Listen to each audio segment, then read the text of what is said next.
नंदुरबार जिल्हा शैक्षणिक संघटना व्यासपीठ नंदुरबार 6 ऑगस्ट 2024 रोजी धरणे आंदोलन करणार आहेत. महाराष्ट्र राज्य माध्यमिक व उच्च माध्यमिक शाळा मुख्याध्यापक महामंडळ यांच्या नेतृत्वाखाली सर्व शैक्षणिक संघटनांच्या शिक्षण व्यासपीठ यांच्या आदेशानुसार तसेच नंदुरबार जिल्ह्यातील सर्व माध्यमिक, उच्च माध्यमिक व प्राथमिक मुख्याध्यापक, शिक्षक व शिक्षकेतर संघटना यांच्या दिनांक 1/8/2024च्या बैठकीत निर्णयानुसार शिक्षण क्षेत्रातील प्रलंबित मागण्यांसाठी नंदुरबार जिल्ह्यातील सर्व शैक्षणिक संघटना समन्वय समिती मार्फत दिनांक 6 ऑगस्ट 2024 मंगळवार रोजी दुपारी 1 ते 4 वाजेपर्यंत माननीय जिल्हाधिकारी सो यांच्या कार्यालयासमोर धरणे आंदोलन करून मागण्यांचे निवेदन सादर करणार आहेत.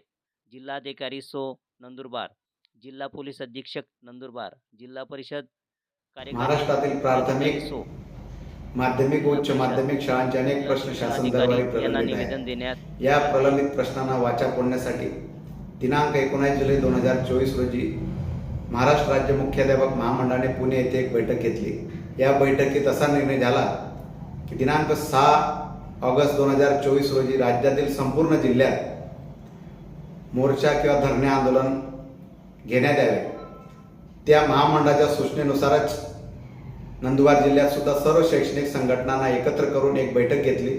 या बैठकीत निर्णय घेण्यात आला की दिनांक 6 ऑगस्ट 2024 रोजी जिल्हाधिकारी कार्यालयासमोर धरणे आंदोलन 1 ते 4 या वेळेत घेण्यात यावे. त्या धरणे आंदोलनाला जिल्ह्यातील सर्व मुख्याध्यापक, शिक्षक, शिक्षकेतर कर्मचारी यांनी हजारोच्या संख्येने उपस्थिती द्यावी अशी मी सर्व शैक्षणिक संघटनांच्या वतीने आवाहन करतो आणि विनंती करतो. धन्यवाद.